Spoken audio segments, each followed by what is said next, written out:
નમસ્કાર વિદ્યાર્થી મિત્રો, તમારું ખૂબ ખૂબ સ્વાગત છે મારી આ ચેનલ સ્ટડી વિથ નેન્સીમાં.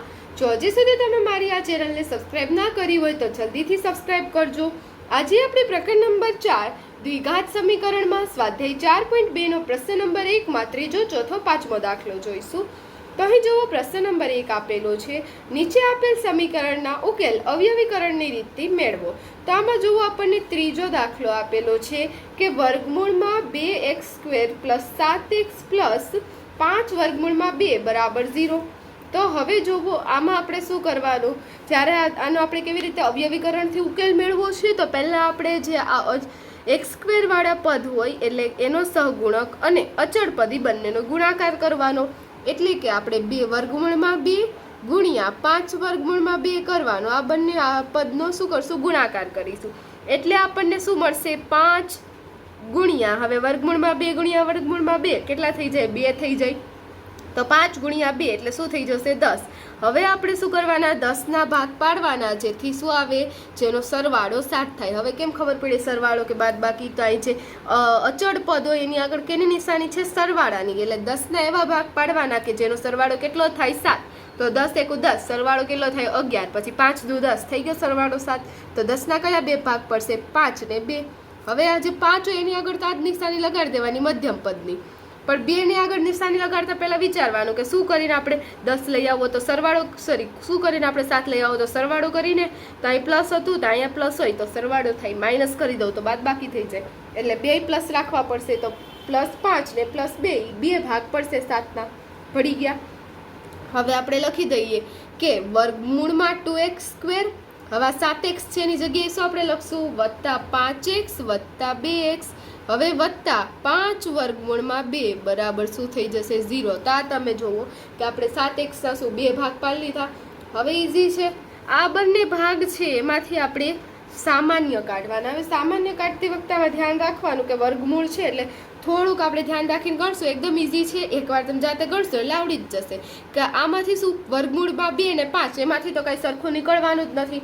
હવે x² ને x છે તો એમાંથી શું સામાન્ય નીકળશે, x સામાન્ય નીકળી જશે એકવાર. એટલે વર્ગમૂળમાં શું અંદર શું વધશે, વર્ગમૂળમાં 2x, 1x નીકળી ગયો એટલે વધશે શું, 2x. હવે આ 5x છે એમાંથી x નીકળી ગયો, વધશે 5. હવે વત્તા 2x છે અને એ 5 વર્ગમૂળમાં 2 છે.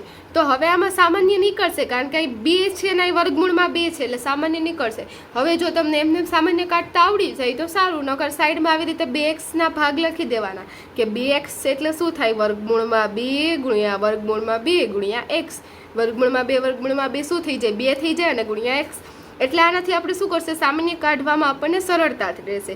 એટલે અહીંયા 2 વાર વર્ગમૂળમાં 2 છે, 1 વાર x છે, અહીંયા 5 ગુણ્યા વર્ગમૂળમાં 2 છે. તો હવે તમને ખબર પડશે શું સામાન્ય નીકળશે, વર્ગમૂળમાં 2 સામાન્ય નીકળી જશે. હવે આમાં વર્ગમૂળમાં 2 સામાન્ય નીકળી ગયા, અહીંથી પણ નીકળી ગયા, તો વધશે શું, અહીંયા વર્ગમૂળમાં 2x વધી જશે. હવે અહીંયા શું વધશે, વર્ગમૂળમાં 2 નીકળી ગયા સામાન્ય, 5 વધશે, તો હવે બરાબર 0. હવે તમે જોઈ શકો છો આ બંને પદ કેવા આવી ગયા, સરખા, એટલે તમારું સાચું. અથવા તો આનો ગુણાકાર કરીને જોઈ લો, વર્ગમૂળમાં 2 ગુણ્યા વર્ગમૂળમાં 2 2 આવી ગયો, 2x આવી ગયો. હવે વર્ગમૂળમાં 2 ગુણ્યા 5 5 વર્ગમૂળમાં 2 આવી ગયો. એટલે જવાબ તો આવી જ જાય, આ બે સરખા આવી જાય એટલે તમે સાચા જ છો. હવે આપણે આના અવયવ લખી દઈએ. શું થઈ ગયું, x + વર્ગમૂળમાં 2 અને બીજું શું થઈ જશે, વર્ગમૂળમાં 2x + 5. બંને બરાબર કેટલા થઈ જશે, 0 થઈ જશે. હવે બંને બરાબર 0 છે તો x + વર્ગમૂળમાં 2 બરાબર પણ શું, 0 બરાબર પણ 0 થશે. અથવા તો કે વર્ગમૂળમાં 2x + 5 બરાબર પણ શું થશે, 0 થશે. હવે તમે જોશો કે અહીંયા પ્લસ વર્ગમૂળમાં 2 છે તો હવે બીજી બાજુ લઈ જાઓ તો શું થઈ જશે, માઇનસ વર્ગમૂળમાં 2. 0 છે તો 0 - વર્ગમૂળમાં 2 કેટલા આવશે, જવાબ -વર્ગમૂળમાં 2. તો પહેલું આપણને જવાબ મળી ગયો, પહેલો ઉકેલ મળી ગયો. એવી જ રીતે અહીંયા પણ વર્ગમૂળમાં 2x 5 બીજી બાજુ જશે તો શું થઈ જશે, -5 x બરાબર. હવે વર્ગમૂળમાં 2 ને બીજી બાજુ લઈ જઈએ, અહીંયા શું છે, ગુણાકારમાં છે, બીજી બાજુ જશે તો શું થઈ જશે, ભાગાકાર. એટલે x બરાબર શું થઈ જશે, -5 વર્ગમૂળમાં 2. તો આ બંને બીજ મળી ગયા. હવે એના પછીનો ચોથો દાખલો જોઈએ. તો હવે જુઓ, ચોથો દાખલો આપેલો છે 2x² - x + 1/8 બરાબર 0. તો હવે તમે જોશો કે આ દાખલામાં અહીંયા આના છેદમાં 8 છે તો પહેલાં આપણે શું કરવાનું છે, છેદમાં 8 છે ને દૂર કરવાના. કેવી રીતે દૂર કરવાના કે બધા જ પદને 8 વડે ગુણી દો. આને 8 વડે ગુણો, આને 8 વડે ગુણો, આને પણ અને આને પણ, બધાને 8 વડે ગુણી દો તો આના છેદમાંથી 8 નીકળી જાય. એટલે કે આપણે શું કરશું, 8 ગુણ્યા 2 x² માઇનસ 8 ગુણ્યા x પ્લસ 8 ગુણ્યા 1/8 બરાબર 0 ગુણ્યા 8. હવે બધી જ બાજુ તો આપણે ગુણી શકીએ. તમે આને 8 10 વડે ગુણવા 10 વડે પણ ગુણી શકો. આપણે શું ધ્યાન રાખવાનું કે બંને બાજુ ગુણવાના, બરાબર નહીં, બંને બાજુ એટલે 0 સાથે પણ ગુણવાના. પણ 0 સાથે ગુણીએ એટલે શું આવશે, જવાબ 0 જ આવશે. હવે જુઓ 8 ગુણ્યા 2 એટલે કેટલા થઈ જશે, 16x² થઈ જશે, માઇનસ 8 ગુણ્યા x એટલે 8x થઈ જશે. હવે અહીંયા 8 8 કટ થઈ ગયા એટલે +1 થઈ જશે બરાબર 0. એટલે 16x² માઇનસ 8x પ્લસ 1 બરાબર 0. હવે 16 ગુણ્યા 1 કરીએ, 16 ગુણ્યા 1 એટલે 16 1 શું થશે, 16 થશે. હવે 16ના 2 ભાગ પાડવાના કે ના, અહીંયા 1ની આગળ સરવાળો છે એટલે સરવાળાથી 2 ભાગ પાડવાના છે, તે 8 જવાબ આવે. 16 1 16, 17 જવાબ આવ્યો સરવાળાનો. પછી 8 2 16 તો પણ 8 નહીં આવે જવાબ સરવાળાથી. પછી ચોકે ચોકે 16 તો આવી ગયું જવાબ. 4 ગુણ્યા 4, 4 ને 4 8 થઈ ગયા. હવે નિશાની કઈ રાખવાની, મધ્યમ પદની નિશાની, અને આગળના ચિહ્નને લગાડી દો.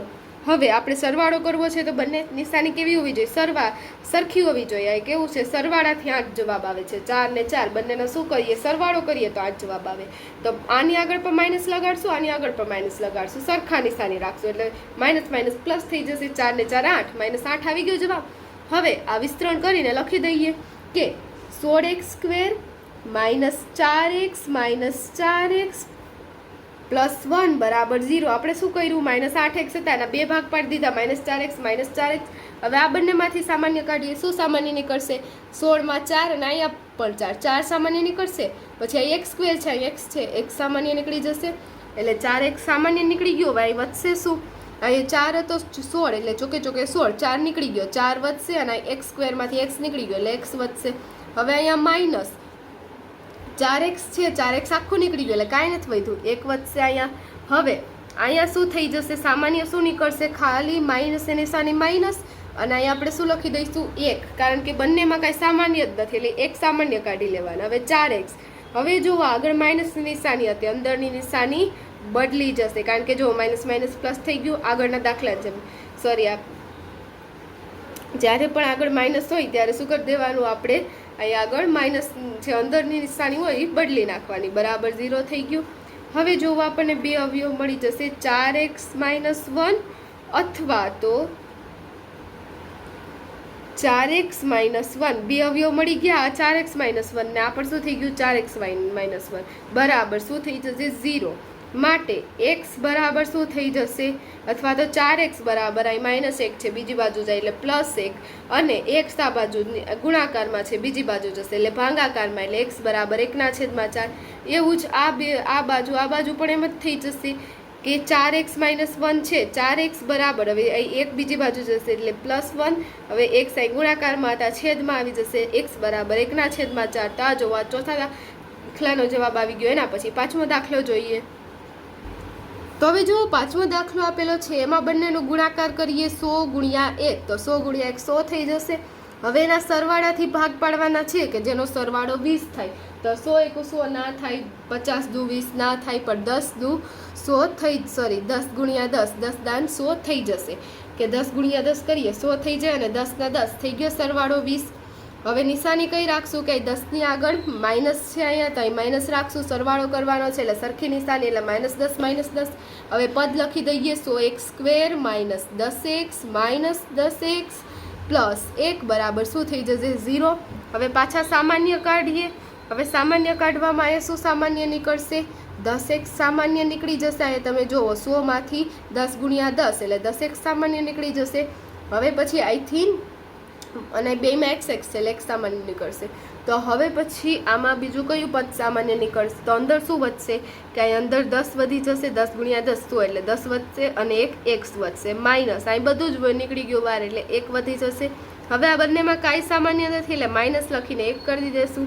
હવે આગળના દાખલાની જેમ થશે કે અહીંયા માઇનસ હોય તો અંદરની નિશાની શું થાય, બદલી જાય, કારણ કે આપણે જ્યારે સાદું રૂપ પાછું આપશું કે માઇનસ માઇનસ શું થઈ જશે, પ્લસ થઈ જશે. એટલે માઇનસ મેં કાઢી ખાલી આગળના પદને ના લાગે, આને પણ લાગે.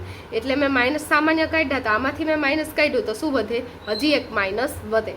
એટલે કે જ્યારે પણ ઇનશોર્ટ આપણે આગળ માઇનસ હોય ત્યારે અંદરની કાઉન્સ કરીએ કે કાઉન્સ ખોલીએ ત્યારે અંદરની નિશાની બદલવાની રહેશે. એટલે બરાબર 0 થઈ જશે. એટલે હવે આના બે અવયવ શું થઈ જશે, 10x - 1 અને 10x - 1 બરાબર શું થઈ જશે, 0. એટલે કે 10x - 1 બરાબર 0 અથવા કે 10x - 1 બરાબર 0. હવે આનું સાદુરૂપ આપીએ, 10x બરાબર -1 બીજી બાજુ જાય એટલે +1, x બરાબર 1/10. અહીંયા 10 ગુણાકારમાં હતા, બીજી બાજુ આવશે એટલે ભાગાકારમાં. એટલે x કેટલા મળી ગયા, 1/10. હવે બીજી બાજુ પર સેમ જ કરવાનું છે, બે અવયવ સેમ જ મળશે આપણને કે 10x બરાબર 1 થઈ જશે. હવે x બરાબર 1/10 થઈ જશે. તો આ જોવો આપણને પાછળના દાખલાના બે જવાબ મળી ગયા. તો આ જોવો અહીંયા આપણો જે પ્રશ્ન નંબર 1 હતો એનો ત્રીજો ચોથો દાખલો પૂર્ણ થાય છે. જો તમને વિડીયો પસંદ આવ્યો હોય તો લાઈક શેર સબસ્ક્રાઈબ કરજો. જો હજી સુધી તમે મારી આ ચેનલને સબસ્ક્રાઈબ ના કરી હોય તો જલ્દીથી સબસ્ક્રાઈબ કરજો, જેથી તમને મારા બધા જ વિડીયો સૌની પહેલાં મળી રહે. Thanks for watching.